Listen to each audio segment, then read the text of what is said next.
바쁜 유세 일정 가운데서도 자리해 주신 홍준표 후보를 박수로 맞아 주십시오.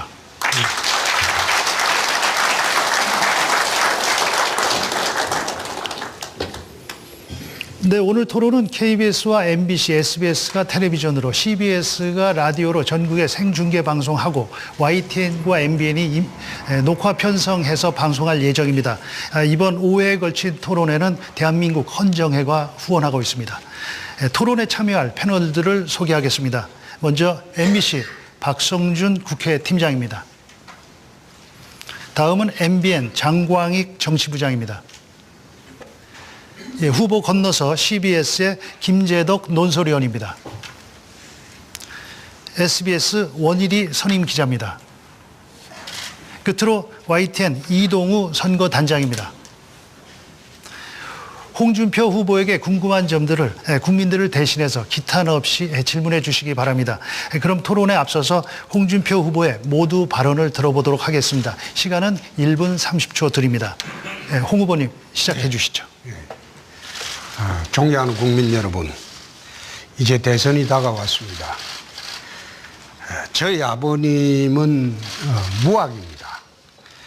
마지막 직업이 울산 현대조선소에 일당 800원 받던 임시직 경비원이었습니다. 저희 어머님은 문맹입니다. 까막눈입니다.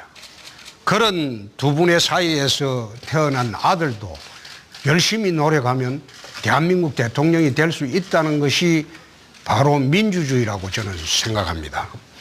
그런 부모님을 두고 제가 자라도 저는 바르게 자랐습니다. 열심히 살았습니다. 5월 9일 여러분의 힘으로 강인한 대통령이 한번 되어보겠습니다. 이 나라 안보를 튼튼히 하고 5천만 국민의 생명과 재산을 지키는 강인한 대통령이 되고, 또 이 땅의 청년들과 서민들에게 꿈과 희망을 주는 그런 대통령이 꼭 되도록 하겠습니다. 감사합니다. 네, 모두 발언 잘 들었습니다. 본격적인 토론에 들어갈 텐데요. 각 패널과 후보의 두 차례씩의 질문 답변은 4분 안에서 이루어집니다. 그 시간 안에 보충 질문과 추가 질문이 가능한데요. 한정된 시간이지만 충실한 토론이 이루어질 수 있도록 질문하는 패널과 답변하는 후보께서는 시간을 맞춰서 준비한 내용을 골고루 반영될 수 있도록 해주시기를 부탁드리겠습니다. 자, 그럼 토론 시작하겠습니다. YTN의 이동우 선거단장부터 시작하시겠습니다. 예, 후보님, 이제 그 대선이 13일 남았습니다. 저는 여론조사 지지율과 관련해서 먼저 좀 질문을 드리겠는데요. 현재 각종 여론조사를 보면 문재인 후보가 한 40% 정도 나오고, 안철수 후보가 한 30%, 그리고 홍준표 후보는 10% 전후가 나오고 있습니다. 물론 이제 여론조사에 따라서는 한 15% 가까이 나오는 여론조사도 있긴 합니다만, 그런데 홍 후보는 이런 그 여론조사를 믿을 수가 없다. 당에서 하고 있는 여론조사하고는 차이가 크다, 이렇게 주장하고 계신데, 그렇다면은 그 숨어있는 보수 표심, 이 샤이 보수층은 어느 정도 된다고 보십니까? 지금 그 문재인 후보는 아마 정점을 찍었을 겁니다. 자기 지지세를 거의 다 모았을 겁니다. 그렇지만은 지금 그 지난 그 대선 때, 18대 대선 때 보면 우리 보수표 중에서 상당히 떠돌고 있는 표가 35%가량은 저는 있다고 봅니다. 지금 이야기하는 뭐 15% 우리 지지율 이야기하는 거는 우리 자체 분석하고는 많이 틀립니다. 많이 틀리고, 앞으로 이제 이 게임은 지난번에 박근혜 대통령을 지지했던 그 보수표를 80% 정도만 우리가 받아도 이 3자 구도에서 이기는 대선이라고 저는 확신합니다. 그래서 왜 지금 그 여론조사를 믿을 수 없느냐. 내 일례로 이야기를 하면 1000명을 조사를 했는데 보수 우파를 지지한다는 응답자가 87명에 불과했습니다. 10%도 안 된다는 거죠. 그러면 그 응답률이 과연 맞느냐는 겁니다. 그래서 그런 식의 여론조사 하는 거는 2004년도에 이미 탄핵 때 제가 동대문 의뢰 출마를 했을 때 16일 전에 여론조사가 제가 16%고 상대방 후보가 48%였습니다. 근데 선거 끝나고 보니까 제가 1.2% 이겼습니다. 그러면 보름 사이에 불과 그게 34%가 움직였다는 거, 그거는 거짓말이죠. 여론조사가 잘못된 거죠. 미국 그 대선에서도 트럼프가 힐러리를 여론조사에 한 번도 이긴 일이 없습니다. 97% 언론이 힐러리를 지지했습니다. 트럼프가 돌파한 것은 그 트위터 하나로 돌파를 했습니다. 말하자면 지금 구글이나 다른데 그 빅데이터 여론조사는 제가 훨씬 높습니다. 빅데이터 조사는. 지금 아마 여러 군데서 빅데이터를 요즘 와서는 발표를 안 해요. 여태 하다가. 그 보니까 문재인 후보 눈치 보는 것 같은데 빅데이터 그거 한번 알아보시죠. 알아보면 제가 그 두 후보보다 거의 2배 이상 올라가 있습니다. 관심도는 그게 곧 마지막에는 지지도와 연결이 됩니다. 그게 미국 대선에서 바로 입증이 된 겁니다. 네, 홍 후보님, 시간이 제한돼 있어서 그렇다면은 홍 후보님께서는 이제 다자구도에서는 이제 이 보수 후보가 한 명이 되고 진보 후보가 여러 명일 경우에는 뭐 필승 구도다 이렇게 주장을 하고 계신데 그렇지만 실제로 현재 그 정치 지형을 보면 진보 쪽으로 많이 기울어지는 운동장인 것이 뭐 사실인 거고 이런 상황에서 다자구도를 할지라도 홍 후보가 이기기는 쉽지 않은 상황인 것은 사실이라고 봐야 되는데요. 어떤 그 획기적인 어떤 구상, 전략 이런 게 있으면 좀 말씀해 주십시오. 그럼 이거는 내가 걸리지 않을 테니까 어제 TK 지역 여론조사가 발표가 됐어요. 여태 그 지역에서 제가 8%라고 했습니다. 지금은 압도적 1등으로 올라가 있습니다. 어제 그 대구 방송에서 여론조사한 거는. 그 안철수 후보가 대구에서 한 48% 있다가 지금 절반으로 밑으로 뚝 떨어졌습니다. 그게 실정합니다. 지금 표가 오고 있는 중입니다. 보수 진영에서 부끄러워서 여태 의사표시를 못 하다가 이제 본격적으로 의사표시를 하기 시작한 겁니다. 저는 꼭 그렇게 그 일반 언론이나 여론조사 기관 믿고 선거를 하지 않습니다. 2004년 이후에 드러난 여론조사는 나는 믿지 않습니다. 그렇다면 이제 후보 단일화 관련해서 좀 질문 드리겠습니다.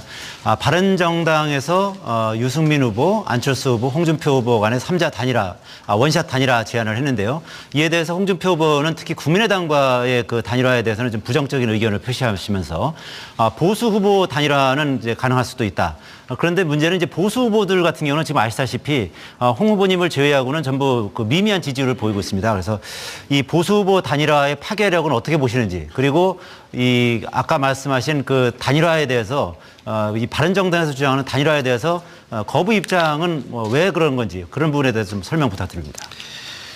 지금 이제 바른정당에서 국민의당까지 합치자 이랬는데 국민의당은 사실 자세히 보면 1번, 3번은 같은 후보입니다. 그 대선 끝나면 100%로 통합합니다. 어느 1번이 이기건 3번이 이기건. 그건 호남 1, 2중 됩니다. 그렇기 때문에 저희들이 그 국민의당하고 합한다는 거는 그건 선거공학상에 있을 수 없는 거고요. 우리 보수 진영에서 이제 나가신 분들하고 합하는 건 그건 의미가 있습니다. 지지율에 의미가 있는 게 아니고 조원진 후보나 남재준 후보가 들어오게 되면 사실상 보수 진영은 단일화되는 겁니다.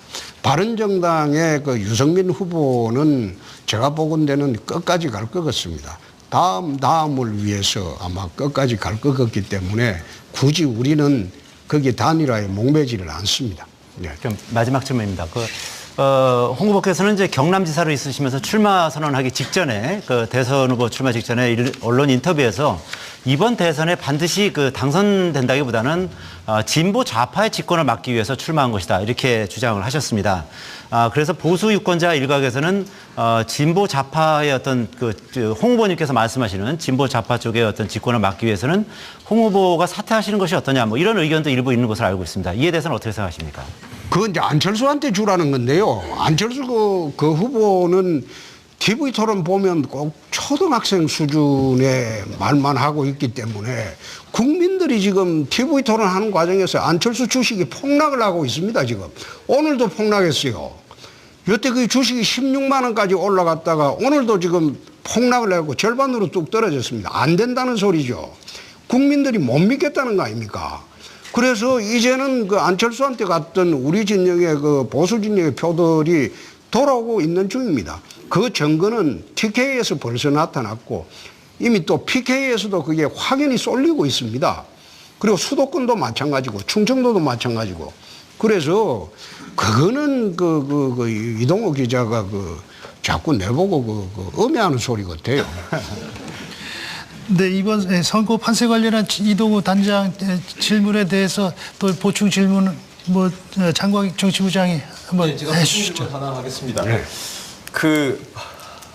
바른정당과 후보 단일화 안 하신다고 지금 말씀을 하셨는데 안 하는 게 아니라 예. 사실상 그거 하려고 해도 유승민 후보가 안 하려고 해요. 근데 자기는 차차기 또 앞으로 또 계속 노리고 있기 때문에 중도 포기는 하면 안 된다는 겁니다. 예. 우리는 하려고 하는데 안 하려고 하는 사람 억지로 들고 결혼하자고 할 수 없잖아요. 근데 이제 그쪽 지도부는 어저께 기자회견을 해가지고 이제 홍 후보를 직접 만나서 설명을 하고 방법을 찾아보자라고 하면 찾아오겠다고 그랬는데 찾아오면 만나실 용의는 있으신가요? 내 지방에 돌아다니기 때문에 만나기가 상당히 어렵습니다.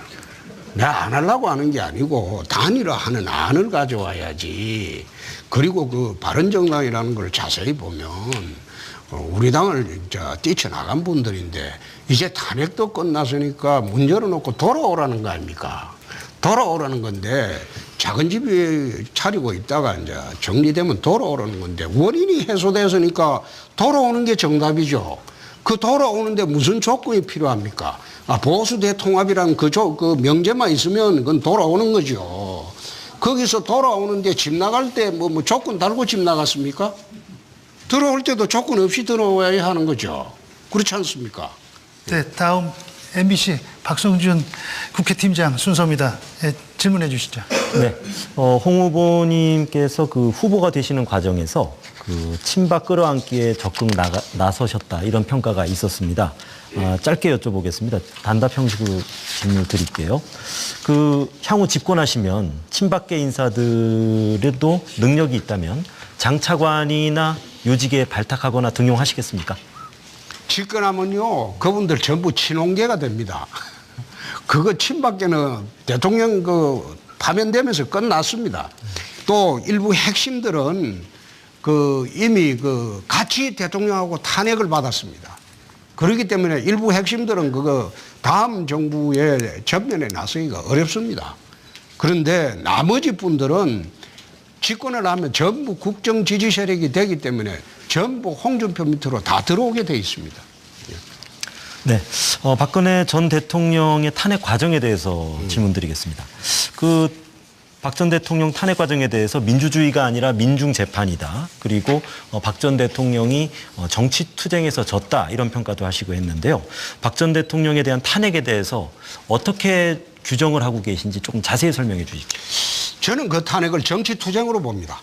정치투쟁으로 보는데 본질을 정치투쟁에서 본질에서 졌다고는 저는 그래 봅니다. 박근혜 대통령이 탄핵의 가장 큰 원인이 되었던 최순실이한테 돈 줬다. 그거 자세히 들여다보면요. 박근혜 대통령이 최순실이한테 돈이 간 것이 아니라 K스포츠하고 미르재단인가 거기에 재벌한테 출연해달라고 요청을 했습니다. 근데 그 재산은 지금 그 재단에 그대로 다 있습니다. 그걸 최순실이가 들어묻거나 한 게 하나도 없어요.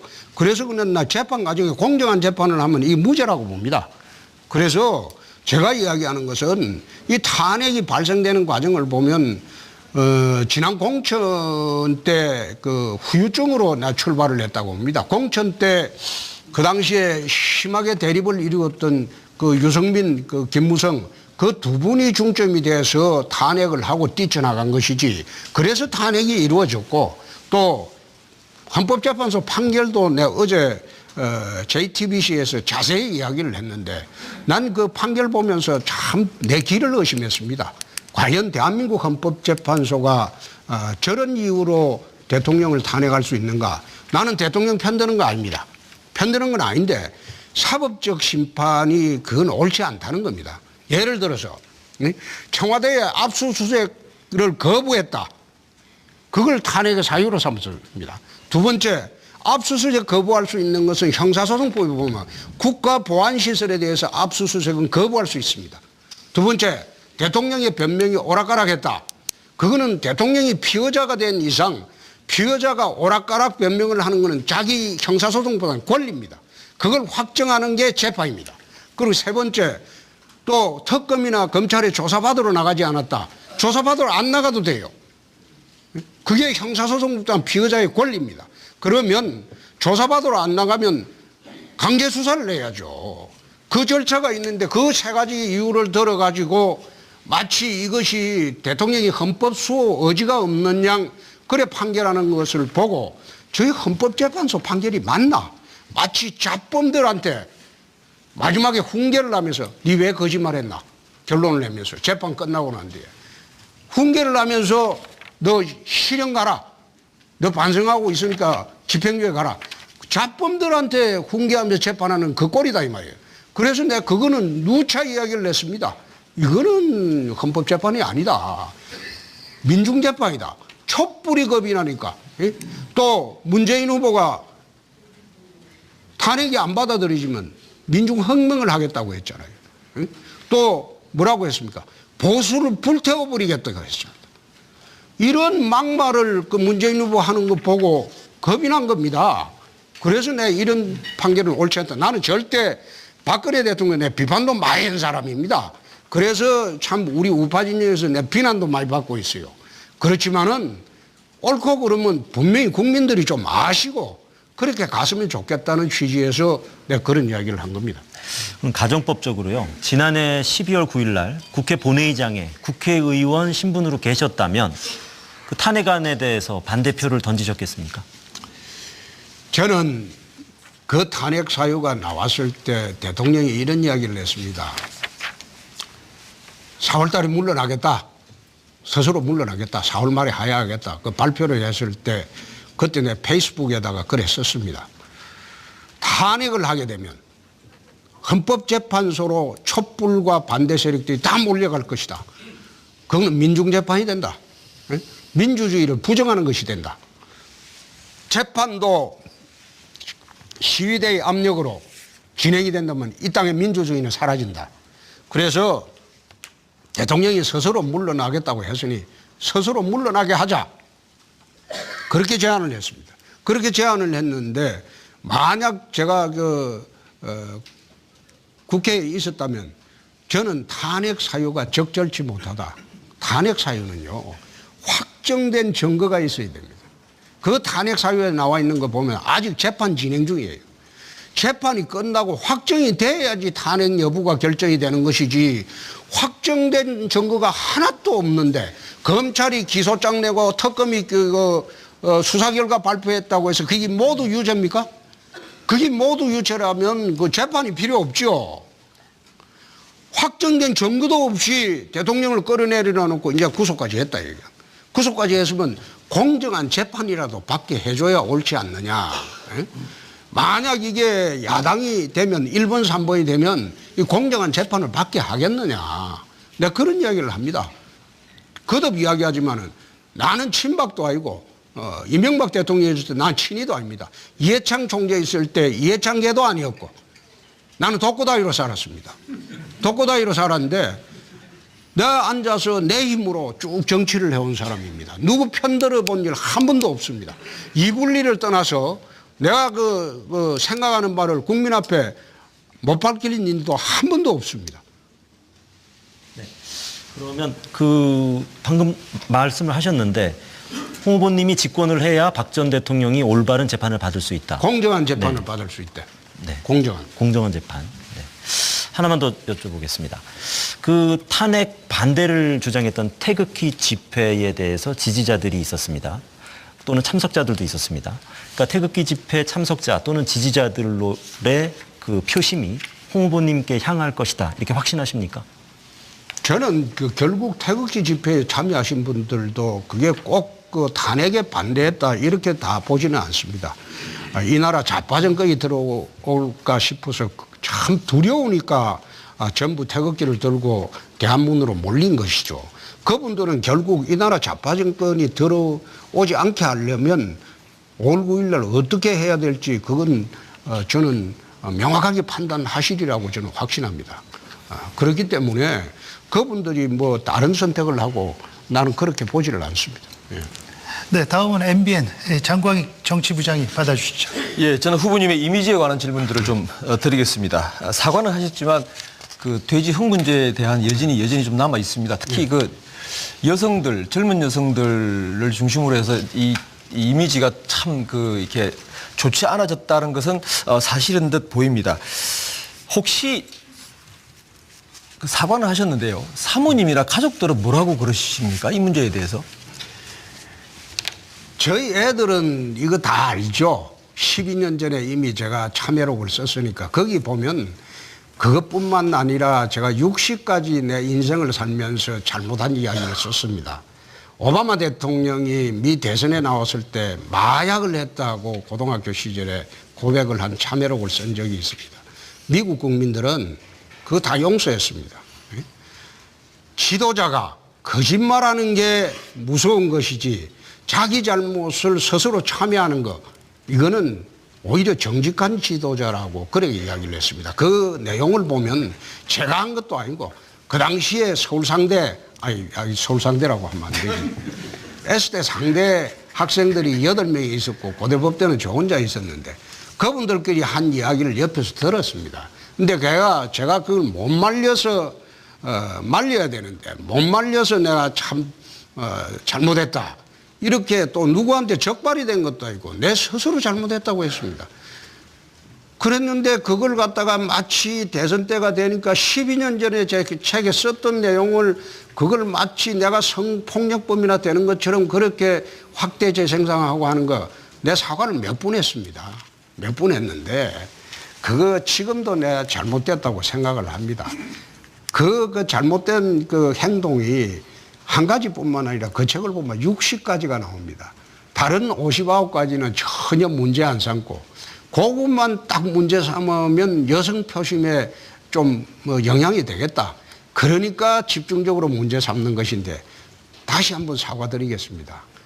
그런 거 가지고 저를 매도하는 거는 그 18살 때 친구가 하는 것을 내가 막지 못해서 말리지 못해서 죄송하다. 그 이야기를 내가 수차례 말씀드렸습니다. 오늘 다시 말씀드릴 테니까 그거 좀 용서해 주시기 바랍니다. 예, 여론조사 잘 안 믿으신다고 그러시긴 하셨는데 저희가 여론조사를 하다 보면 꼭 빠뜨리지 않고 하는 여론조사가 있습니다. 후보들에 대한 호감도 그리고 비호감도 조사입니다. 비호감도 조사를 해보면 늘 1위가 홍준표 후보가 많이 나옵니다. 대체 국민들이 우리 홍 후보님한테 어떤 부분에서 비호감도를 느낀다고 생각하세요? 그게 비호감도 조사를 지금 기자분한테 지금 인식이 밖에 있는 게 갤럽 조사일 겁니다.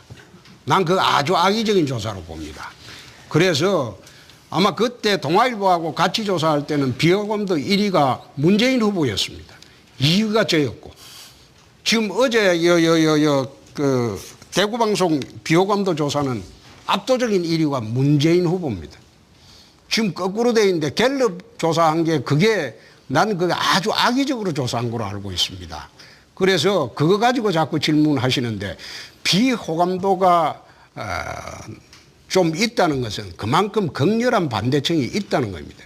지난번에 미 대선 때 트럼프 비호감도가 압도적으로 1위였습니다. 그렇지만 트럼프가 됐습니다. 압도적인 1위로 비호감도가 있어도 사실상 호감층들이 그만큼 결집을 하는 겁니다. 근데 다시는 그런 거 질문하지 마세요. 실제로 문재인 후보가 호감도, 비호감도 1위라는 거는 갤럽 조사하고 당시에 동아일보 조사하고 동시에 나왔습니다. 그런데 기자들은 꼭 보면 그때 동아일보 조사는 비호감도 1위가 내가 알기로는 그 문재인 후보입니다. 나는 한참 있다가 2위고. 근데 그걸 꼭 그 패널들이 종편에 내가 종편 보면서 느낀 게 왜 종편이냐? 요즘도 보니까 종일 편파 방송한다고 종편이에요. 그래서 이 종편을 제가 만들었습니다. 예? 제가 만들고 내가 요즘은 종편 보면서 참 후회를 합니다. 그 당시에 그 종편 만들 때 그 법을 그 민주당 반대 무릅쓰고 제가 만드는 법입니다. 그래서 좀 이제는 좀 평상심을 가지고 보도를 해 주시면 합니다. 예. 네, 계속해서 질의 이어가겠습니다. CBS 김재덕 논설위원 시작해 주시죠. 네, 후보께서는 성완종 리스트 사건으로 이제 대법원 재판을 받아야 됩니다. 대통령이 당선되면 재판이 정지된다 이렇게 말씀하고 계시지만 대통령 임기 전에 발생한 사건은 불소추 특권의 대상이 아니다. 그래서 재판이 계속돼야 된다. 이런 해석이 많습니다. 그리고 대법원도 주심을 대법관을 지정했고요. 8월 중에 선고가 내려질 걸로 이렇게 알고 있습니다. 후보께서 법을 너무 자의적으로 해석하시는 거 아닙니까? 법을 자의적으로 해석하는 게 아니라 그 사건은 법률심이기 때문에 법률적 쟁점만 봅니다. 그런데 내 사건은 이완구 총리 사건하고 달리 증거 능력 전부 다 인정했어요. 이완구 총리 사건은 성완종의 그 메모하고 그걸 증거 능력을 인정을 안 해서 무죄입니다. 제 사건은 보면 그 증거 능력을 전부 인정 다 했어요. 검찰이 제출한 증거 중에서 판단 안 한 게 하나도 없습니다. 그런데 사실관계로 무죄가 된 겁니다. 저한테 돈이 온 게 아니라 중간에서 떼먹었다. 그래갖고 무죄가 된 것인데 또 그 과정에서 항소심에서 돈 전달했다는 사람이 검사가 하도 시켜가지고 하도 보름 동안 부부하고 불러가지고 윽박지르는 바람에 부득이하게 거짓말한 부분이 있다. 가장 중요한 부분에 거짓말했다고 실토를 냈습니다. 그렇기 때문에 제 경험상 그거는 대법원에서 유죄될 그 파기환송된 확률이 0.1%도 안 됩니다. 하다못해 내가 그 파기환송되면 내 누구처럼 내 자살할 수도 있다. 내가 그 소리까지 했습니다. 근데 그거 가지고 자꾸 시비를 거니까 내가 참 그렇네요. 그러니까 재판이 진행돼도 무죄가 나올 거다 이렇게 확신을 하시는 거죠? 다음 무죄라고 확신이 안 되면 어떻게 대통령 선거에 나왔겠습니까? 그거는 난 성완종이를 몰라요. 내가 문재인 후보한테 물어봤어요. 아니 내가 성완종한테 엮였다고 자꾸 이야기했는데 당신은 그 민정수석이나 그거 하면서 성완종이 사면을 왜 한 정권에서 2번이나 해줬냐? 그 사면할 때 내가 알기로는 맨입으로 안 해주는 줄 아는데 그 맨입으로 사면 2번이나 해줬냐? 그래 물으니까 답변을 못 하잖아요. 네, 그리고 경남도지사직을 이제 시한 3분 전에 사퇴해서 보궐선거를 아예 할 수 없도록 원천 차단하셨는데 경남도민의 참정권은 제한하면서 유권자들한테 표를 달라 이렇게 하시는 게 이율 배반 아닙니까? 그 후보께서 본인 좌우명도 아마 뭐 뜻이 크고 기계가 크다 뭐 이런 사자성어를 좌우명으로 삼고 계신 걸로 알고 있는데 꼼수 사태, 목리 사태 이런 비판 계속 이어지고 있습니다. 이 부분에 대해서 어떻게 생각하십니까? 그러면 지금 대선에 나온 국회의원 3분은 왜 사퇴를 안 합니까? 안철수 후보는 보궐선거 이번에 없애기 위해서 5월 9일 이후로 사퇴를 했습니다. 그렇잖아요. 4월 9일 이후에 사퇴를 했어요. 그럼 유승민 심상정이는 왜 사퇴를 안 합니까? 나는 임기가 1년 2개월밖에 안 남았어. 이걸 제대로 선거를 하려고 하면 경남도에 줄사퇴 파동이 있습니다. 그렇게 해서 선거 비용이 한 300억을 지방비가 들어가야 됩니다. 그래서 내가 선거 비용을 내가 고생해서 땅 한 평 안 팔고 3년 6개월 고생을 해서 경남도 빚을 제로로 만들었습니다. 지금 아마 광역단체가 빚 없는 광역단체가 지금 아마 사상 최초로 경상남도가 빚이 한 푼도 없습니다. 재정건전화를 했어요. 그 재정건전화를 하고 청렴도를 14위 하던 걸 1등으로 만들어 놨습니다. 그럼 경남도를 전부 깨끗하게 다 만들어 놨는데 내가 앉아서 열흘 정도 먼저 사퇴를 했으면 내 대선 운동을 열흘 더 할 수 있었어요. 그런데 내 대선 운동을 포기하더라도 우리 도민들한테 내가 300억을 부당하게 쓰는 것을 막아야 되겠다. 그렇게 해서 내 사퇴를 안 한 것인데 나는 심상정 후보나 유승민 후보도 사퇴를 해야 된다고 봅니다. 그 사람들은 임기가 지금 3년 이상 남았어요. 3년 이상 남았는데 자기들은 사퇴 안 하고 선거 떨어지면 또 국회의원 계속 해먹으려고 하는 거 아니에요. 그게 정당합니까? 그리고 안철수 후보도 그래요. 자기가 하려면 노원에 내년 4월 돼야 지금 보궐선거를 합니다. 그럼 1년 동안 국회의원이 없는 거 아니에요. 그럼 자기가 사퇴하려면 4월 9일 이전에 했어야죠. 자기도 보궐선거 이거 5월 9일 날 안 하려고 사퇴 늦게 했잖아요. 그런 식으로 자기들 비난해야지 왜 도민의 아까운 그 세금을 갖다가 그 1년 2개월짜리 도지사 뽑는 거 이거 출마하기 전에 도의 모든 중요 정책을 1년 2개월 동안 중요 정책을 다 결정해주고 나왔어요. 이제는 직무대행자가 하면 그 새로운 결정할 게 없습니다. 그런데 나보고만 자꾸 꼼수 삿대 그 언론이 많이 기울어져 있다는 것도 바로 거기에서 나 기인한다고 봅니다. 네, 한 가지만, 네. 왜 나머지 세 사람을 사퇴시켜야지. 저는 사퇴했잖아요. 사퇴했으니까 나머지 두 사람 사퇴하라고 하세요. 네, 한 가지만 더 질문 드릴게요. 숨어있는 보수표가 결집하면 대선에서 이길 수 있다고 이렇게 말씀을 하시는데, 만약에 대선에서 패배하면은 책임론에서 자유로울 수는 또 없습니다. 만약에 대선에서 패배하시면은 정계 은퇴하겠다, 이렇게 이 자리에서 선언하실 생각 없으십니까, 혹시? 문재인 후보가 대선에서 지고 정계 은퇴를 했어요. 하고 또 광주에 표심 자기가 안퇴 안 오면 지금 정계 은퇴하겠다. 문재인 후보 정계 은퇴 발언을 5번이나 했습니다. 그런데 지금 대통령 후보 나와서 뛰고 있잖아요. 정계 은퇴라는 게 지금 이 자리에서 제가 한다고 해서 그 약속 지켜지리라고 보십니까? 그리고 무너진 정당 가지고 지금 악정고투를 하고 있는데 내한테 무슨 책임을 묻겠습니까? 홍준표 아니면 자유한국당에서 이런 대선 끌고 나갈 수가 없습니다. 제가 그래도 보궐선거에는 자신이 있는 사람입니다. 2001년도 동대문 보궐선거로 국회로 다시 돌아왔고 2012년도 경남지사 보궐선거로 다시 돌아왔습니다. 이번 대통령 선거도 보궐선거입니다. 짧은 기간 내에 판을 뒤엎을 수 있는 사람은 대한민국의 홍준표만큼 그런 능력이 있는 사람은 없습니다. 지금도 짧은 시간 내에 지금 다 뒤엎어 놨습니다. 오늘 토론 나가고 나면 아마 판도가 더 바뀔 겁니다. 네, 이제 정책 공약 질의로 넘어가겠습니다. 국방 안보 분야부터 시작하겠습니다. SBS 원일이 선임 기자가 준비하고 있습니다. 질문해 주시죠.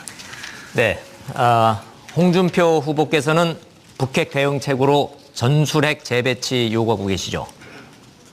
여러 차례 말씀하신 걸로 지금 기억하고 있습니다. 네.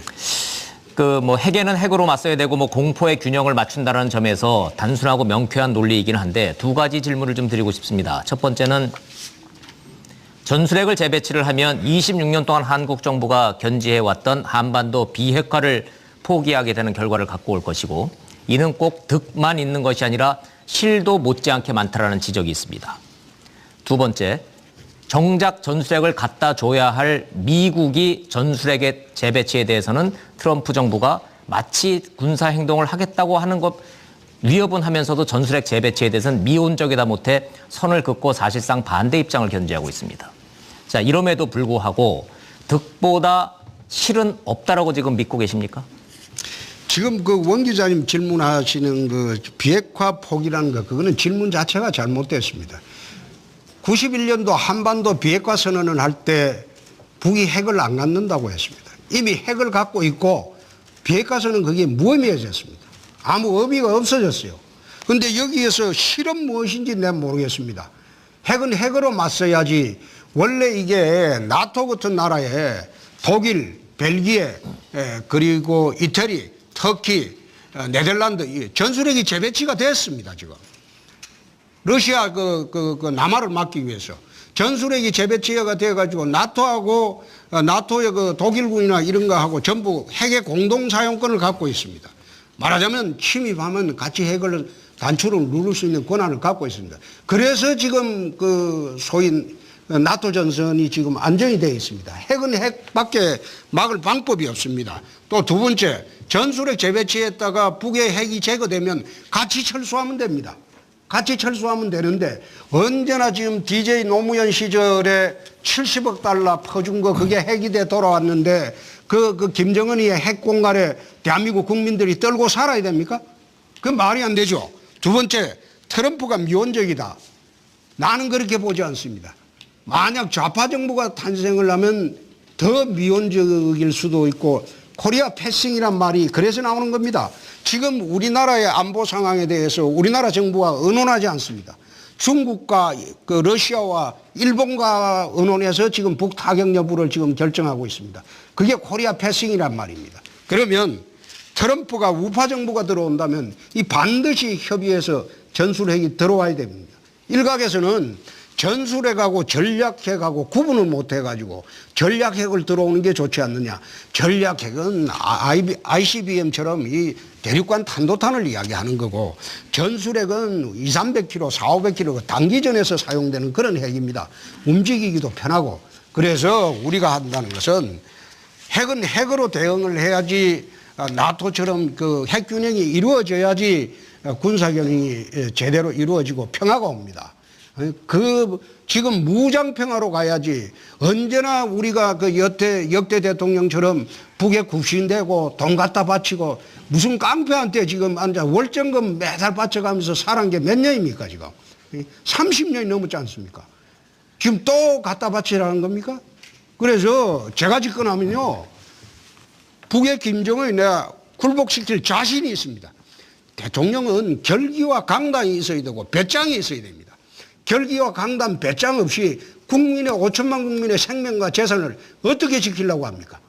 유약한 좌파 정부가 들어와서 또 김정은이 만대로 뽀로로 올라가 가지고 돈이나 갖다 주고 그럼 나중에 수소폭탄 개발하면 어떻게 할 겁니까? 김정은이를 제압하겠다, 굴복시키겠다, 뭐 듣는 국민들 입장에서 시원하다고 하는 분들도 계실 것이고 또 동시에 또 걱정하시는 분들도 많다고 생각이 되는데 그렇다면 그 얘기는 미국이 선제 타격이나 예방 타격을 하겠다고 그랬을 때 만약에 홍 후보께서 대통령이 되신다면 그것에 동의하거나 아니면 결기를 보여주기 위해서 먼저 요구할 수도 있다라는 느낌까지도 주는 발언을 하고 계십니다, 지금. 그렇다면 미국의 이런 군사적 행동에 대해서는 기본적으로 찬성하시는 입장이십니까?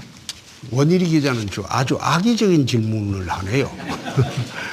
나는 선제 타격을 동의한다고 단 한마디도 해본 일 없습니다. 네. 선제 타격을 하는 거는 좌파 정부가 들어왔을 때 코리아 패싱이란 말이에요. 한국과 의논하지 않고 선제 타격을 해버릴 것이다 그 말입니다. 우파 정부가 들어오면 남북 간의 긴장 상태하고 그걸 어떻게 폐기하는 방법을 우선 평화적으로 논의를 하겠죠. 그러나 좌파 정부가 들어오면 논의를 하는 즉시 이거는 바로 북에 알려주니까 미국이 한국 정부와는 전혀 상의를 안 할 거라는 겁니다. 그걸 거듭 말씀드리면 코리아 패싱이라는 게 한국의 존재는 없어지는 거예요. 그래서 제가 들어오면 트럼프 행정부하고 적극적으로 협력해서 남북의 긴장상과 군사 대치 상황을 어떤 식으로 없도록 해야죠. 그것이 제가 집권해야 될 가장 큰 이유이기도 합니다. 네. 네, 예정된 시간 절반 훨씬 돌았습니다. 자, 다음 MBC 박성준 국회팀장 준비하고 있습니다. 질문해 주시죠. 네, 방금 말씀하셨던 선제 타격에 대해서 조금 더 여쭙겠습니다. 그러니까 미국 측에서 어떤 북한의 공격 징후는 없지만 핵실험 징후 같은 것이 포착됐을 때 북핵 시설만을 이렇게 외과적으로 도려낸다고 하나요? 그래서 이른바 예방 타격이라는 얘기가 나오는데요. 미국 측에서 예방 타격에 나서겠다. 이럴 경우에 어떻게 하시겠습니까? 우선 북핵 제거를 위해서 그게 최후의 수단이라고 판단되면 우리가 더 이상 말릴 수는 없겠죠. 모든 평화적인 수단을 다 강구를 해보고 도저히 미국으로서도 그렇지 않습니까? 한국만 걱정이 되는 것이 아니라 이젠 시애틀까지 핵폭탄이 날아가는 그런 상황이 돼버렸어요. 미국의 자국의 이익을 위해서 자국의 안보를 위해서 할 수밖에 없다. 아무리 협의해도 할 수밖에 없다. 그래 통보하면 우리가 만반의 경제태세를 갖춰야 되겠죠. 그럴 수밖에 없지 않습니까? 미국이 한국 보고 그 결정을 하겠습니까? 나는 그렇게 보지 않아요.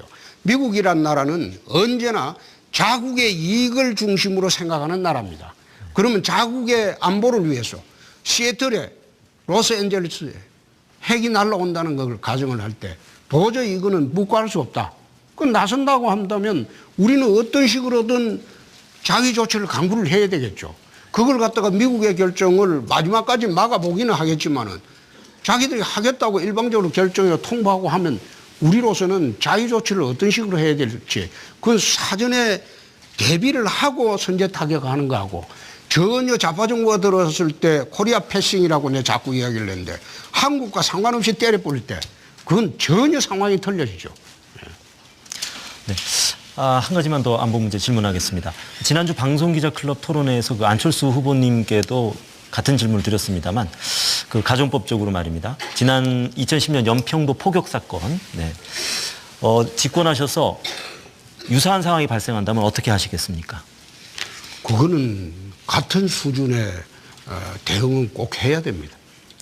국군 통수권자가 돼가지고 내 나라 병사가 죽고 내 나라가 이래 공격을 당했는데 열중시하고 있으라?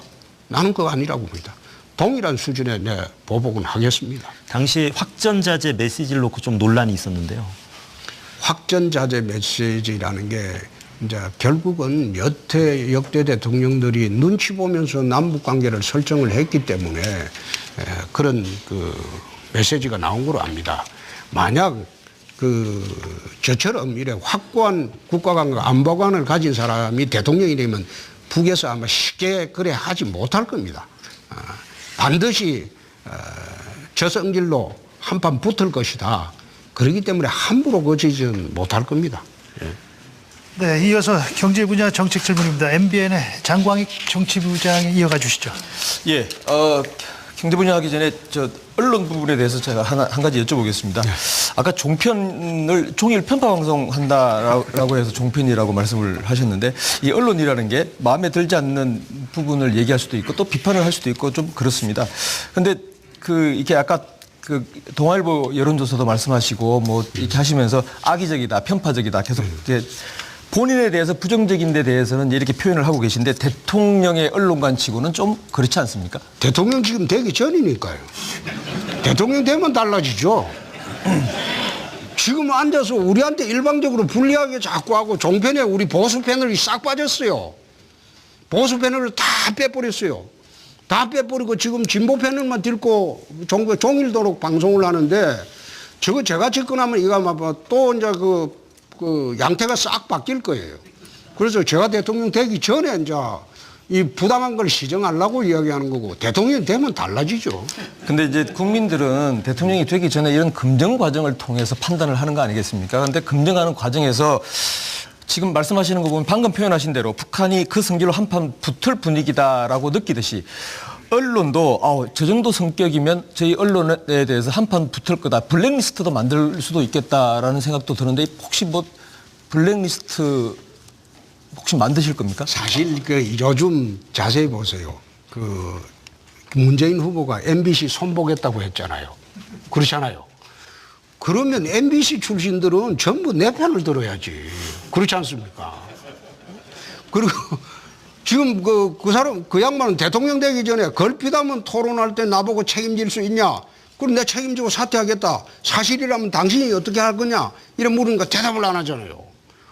사실 지금 뭐 언론 협박하는 거는 문재인 후보가 내가 더 하고 있는 걸로 알고 있습니다. 근데 나보고 오늘 이 이야기 했다고 언론 협박한다는데 사실 종편 패널에 지금 우리 보수 패널이 단 한 명이라도 있습니까? 있던 사람 전부 다 빼냈죠. 근데 왜 빼냈겠습니까? 근데 내가 집권하면 그 내용이 또 달라지죠. 그래서 나는 그거 갖고 나한테 언론관 문제 삼는 거는 차라리 문재인 후보한테 공개적으로 사실 자기가 되면 MBC 손보겠다고 공개적으로 이야기한 분 아닙니까? 그 사람 언론관이 더 무섭죠. 걸핏하면 협박하고 어제도 나한테 협박을 하더라고. 그래 하는데 내가 보니까 그 택도 아닌 소리하고 이래서 내가 화도 좀 내고 했는데 그거 가지고 나중에 문재인 후보한테 그런 거는 언론관을 문제 삼으십시오. 제 언론관은 형평성에 맞고 정의롭고 바른 언론이 대한민국 언론이다. 나는 그런 생각으로 삽니다. 예. 네, 이게 경제 질문이 아니었습니다. 자, 다음 경제 분야 질문은 CBS 김재등 논설위 준비하셨습니다. 네, 어제 토론회에서도 공약 얘기가 나오니까 후보께서는 기재부 실국장들이 논할 문제다 이렇게 일축하셨는데 공약 살펴보니까 노후 인프라 건설을 위한 뉴딜 사업이나 일자리 110만 개 창출 이런 이제 굵직한 내용들이 많습니다. 전체 공약을 이행하는데 혹시 후보께서는 예산이 어느 정도 소요되는지 파악하고 계십니까? 제가 보고받기로는 한 70조 정도 지금 소요되는 거로 좀 보고를 받았습니다. 그 개수 조정하고 그건 대통령 할 일은 아니죠.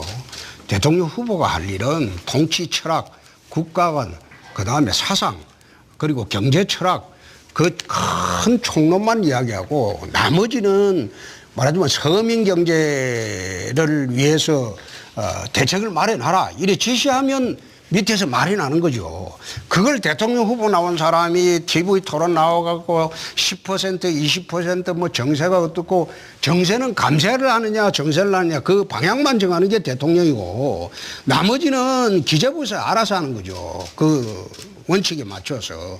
그래 하는 건데 그걸 대통령 후보 토론에 나와가지고 어제 밤새도록 수치 외워와가지고 그걸 외워온 수치를 이야기한다고 해서 그게 나는 대통령답다. 난 그런 생각하지 않습니다. 네. 제가 대통령이 되면 장관들한테 모든 권한을 줄 겁니다. 역대 대통령들이 행정부에 국실장 인사까지도 청와대에서 개입을 했어요. 내가 대통령이 되면 장관 차관만 임명하고 나머지는 장관 책임하에 모든 인사권을 주겠습니다. 그렇게 해서 행정부에 책임장관제를 내 도입하도록 하겠습니다. 네, 그 당에서 발표한 바로는 전체 예산이 연간 18조 원으로 어제 오후에 늦게 밝힌 걸로 알고 있습니다. 그리고 이 공약이 아까 말씀드린 것처럼 이제 굵직한 게 많은데 그 공약을 이행하는데 후보께서는 증세는 하지 않고 그 예산 증가분을 활용한다거나 세출 구조조정을 통해서 재원을 마련한다 이런 입장인 것을 알고 있습니다. 그런데 사실 이건 불가능하다는 게 전문가들 지적입니다. 예산 증가분이 3.5%가 그리 많지 않고 그다음에 세출을 구조조정해서 재원을 마련한다는 게 예산이 이미 꽉 짜여 있기 때문에 거의 불가능하다고 합니다. 그러면은 이제 재원 조달이 사실상 불가능하다는 건데 그러면은 이제 공약하신 내용들이 빈 구호 아니냐 이런 지적들이 많습니다. 이 부분에 대해서 어떻게 생각하십니까? 어제 유류세도 내 절반으로 인하하고 담배값도 내 원래대로 환원한다고 했습니다. 이 서민들을 위한 공약입니다. 서민들이 홧김에 담배를 많이 피우고 있는데 서민들 그 주머니 끌고 가지고 그 세수 채우려는 건 저는 반대합니다. 유류세도 2000cc 이하는 내 반값으로 인하한다고 발표를 했습니다. 경남지사를 할 때 내가 빚값할 때 자산 하나 안 팔고 빚 갚았습니다.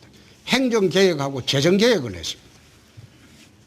마찬가지로 경남지사를 할 때 복지 예산이 전국 광역단체 평균이 31.3%인데 우리는 37.8%입니다. 압도적으로 높습니다. 정세한 바 없습니다. 내부 구조조정하고 예산 절감하고 그렇게 해서 돈을 만들어내면 되는 것이지 왜 정세를 하는데 꼭 그 복지를 하는데 정세를 해야 된다 이런 생각을 합니까? 옛날에 최근에 경제 불황기에 스페인, 포르투갈, 이태리, 그리스가 말하자면 정세를 해서 퍼주기 복지를 했어요. 그래서 다 망했어요. 그런데 정세를 안 하고 오히려 법인세 깎아주고 그리고 소득세 좀 깎아주고 이렇게 해서 경기 진작시키고 서민들 그 소득 정제를 한 영국, 아일랜드는 불황의 터널에서 벗어났습니다. 마찬가지로 좌파들이 하는 것처럼 홍길동식으로 가진 자그 뺏어가지고 서민들한테 무상으로 나눠주겠다. 그건 공산주의 배급제도입니다. 나는 그런 정책을 취하고 싶지 않습니다. 그리고 정세를 안 해도 복지 예산이 다른 지자체보다 압도적으로 높다는 거 경상남도에서 내 실정을 했습니다. 마찬가지입니다. 나라 운영도 경상남도 지방정부고 국가 운영도 내 부채 줄일 자신이 있습니다. 복지대금 늘릴 자신이 있습니다. 정세를 안 하더라도. 네, 후반부를 향해 가고 있습니다. Y10 이동호 선거단장이 준비하고 계시죠? 예, 홍 의원님께서는 이번 그 대선 후보 중에 유일하게 검찰 출신입니다. 93년 슬롯머신 사건으로 이제 모래시계 검사라는 아주 별명도 얻으면서 그 모래시계 검사를 소재로 한 그런 드라마도 만들어지고 했었는데 그 홍 의원님께서는 유난히 검찰 개혁을 강조하고 있습니다. 그 경찰한테 영장 청구권을 주면서 검찰을 견제하겠다 이런 말씀을 하셨는데 현재 경찰 인력이 11만 명이 넘습니다. 경찰한테 영장 청구권까지 주게 되면 경찰이 현재 검찰을 능가하는 무소불위의 권력기관이 될 우려도 있다. 이런 부분에 대해서는 어떻게 생각하시는지 말씀해 주십시오. 저는 달리 생각합니다. 지금 경찰은 특히 진흥팀을 중심으로 수사하는 걸 보면 검찰 수사를 어떤 경우에는 능가하는 경우도 있습니다. 검사들이 옛날에는 정의로웠습니다. 저희들이 검사할 때는 한 달에 한 절반을 밤샘을 했어요. 그렇다고 해서 수사비가 나온 것도 아닙니다. 저희 월급 반을 쪼개가지고 피의자들 밥 사주면서 잡아온 사람들 수사를 했어요. 요즘 검사들은 셀러리맨이에요. 왔다 갔다 출퇴근하고 밖에 나가서 그랜저 검사, 뭐 벤처 여검사, 부정의 원천이 지금 검찰이 되고 있는데 또 검찰 내에서 수사를 하다가 사람이 죽은 사례도 있잖아요. 그런데 인권 옹호 기관이라고 검찰이 떳떳이 이야기할 수 있습니까? 옛날에 우리가 검사할 때하고는 달리 지금 검사들은 어떻게 보면 김수영 씨 시에 보면 바람이 불면 풀은 눕는다고 했어요. 요즘 검찰들은 보면 바람이 불기 전에 지가 알아서 덜누워 버려요. 이런 검찰을 어째 독재에 독재 검사들이 권한에 지금 그 견제장치가 없으니까 그래서 지금 경찰도 영장 청구권을 바로 주자. 그건 결국은 영장심사는 법원에서 합니다. 법원 판사님들이 그 오죽하겠어요. 바로 주고 검찰 경찰들이 상호 감시체제를 만들자. 이제는 옛날 일제시대처럼 검사가 독재하는 그런 시대에는 만들지 말자. 검사를 지금 못 믿게 생겼으니까. 그래서 상호 견제할 수 있는 그런 체제를 만들어주자. 그런 뜻입니다. 검사가 옛날처럼 인권 옹호기관이 아니라는 게 여실히 드러나잖아요. 그렇다면은 그 검찰이 정치적으로 이제 중립성을 확보한다든지 독립성을 확보한다든지 이런 부분에서 제일 중요한 게 이제 인사인데요. 인사권을 행정부에서 가지고 있지 않습니까? 그래서 일부에서는 예전처럼 인사를 아예 그 검찰을 행정부가 아닌 사법부로 배속을 하는 것이 어떠냐 이런 의견도 있습니다. 그래서 검찰의 정치적 중립성, 독립성을 확보하기 위한 그런 방안이 있으면 뭐 말씀해 주시죠. 그게 지금 인사권은 이제 우리 이 기자님 말씀대로 이게 총장한테 주자는 거 아닙니까? 예. 그렇죠? 예. 장관은. 그럼 장관은 껍데기 되게 아무것도 할 일이 없어요. 제가 이야기하는 거는 장관을 좀 양심적인 사람이 가면 그런 일은 없을 것이다. 공정한 인사를 하고 장관한테 인사권이 없으면 장관은 또 구체적인 수사 통제권이 없습니다. 구체적인 수사 통제권은 검찰총장만 갖고 있습니다. 장관은 일반적으로 검찰총장한테 일반적인 기준만 제시하지 구체적인 사건에 대해서는 장관이 개입 못하게 되어 있습니다.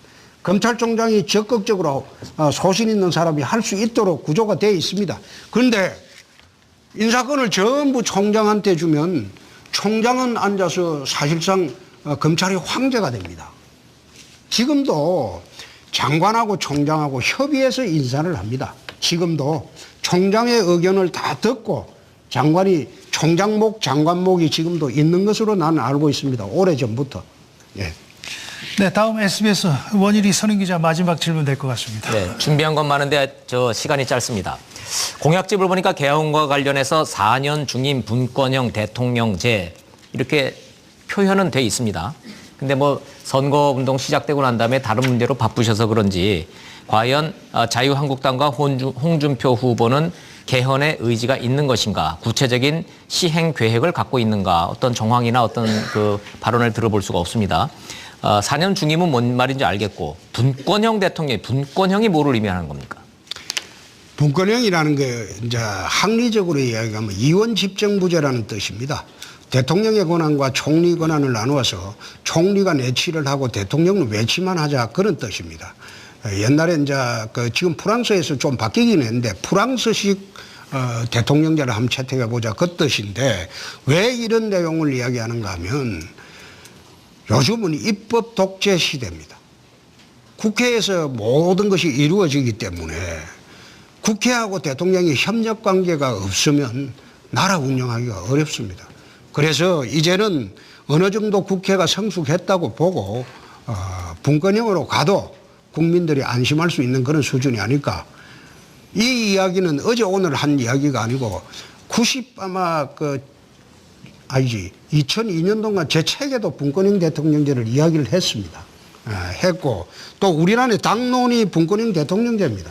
그리고 국회의원 수를 대폭 줄이자고 했습니다. 상원 50명, 하원 150명 이래 줄여놓고 전국을 50개 자치단체로 묶자는 겁니다. 도를 없애버리고 그래 묶어가지고 그 주에 그 50개 주에 한 명씩 상원의원을 뽑고 하원의원은 150명 이래 해가지고 하원의 분쟁을 상원이 조정하는 형식으로 미국식으로 한번 그렇게 가보자는 겁니다. 그렇게 하면 국회가 제대로 일을 할 수 있지 않겠나. 그리고 국회의원들의 불체포 특권, 면책 특권은 독재 시대에 야당 보고를 있었던 제도이기 때문에 이제는 민주화된 시대에 국회의원들한테 이런 특권 주면 안 됩니다. 특권을 주니까 거짓말만 자꾸 하고 엉뚱한 소리를 하는데 불체포 특권, 면책 특권 이것도 우리가 폐지하자는 겁니다. 네, 홍 후보님 수고 많으셨습니다. 끝으로 국민들께 드리고 싶은 말씀 마무리 발언 30초 드리겠습니다. 존경하는 국민 여러분, 서두에서 말씀했듯이 저희 아버지는 경비원이었습니다. 저희 어머니는 문맹입니다. 경비원의 아들, 문맹인 어머니를 둔 그런 아들도 대한민국의 대통령이 될 수 있다는 것이 이 나라 민주주의고 대한민국의 꿈과 희망으로 저는 보고 있습니다. 그래서 저를 5월 9일 날 선택해 주시면 강력한 지도력으로 이 위기에 대한민국을 구하고 대한민국 서민들이 잘 사는 그런 나라 한번 만들어 보겠습니다. 꼭 저를 5월 9일 날 경비원의 아들도 대통령이 될 수 있는 그런 꿈과 희망이 있는 그런 나라로 좀 만들어 주시기 바랍니다. 감사합니다. 네, 예정된 1시간이 다 지났습니다. 내일은 마지막 순서로 문재인 더불어민주당 후보를 초청합니다. 많은 관심 부탁드립니다.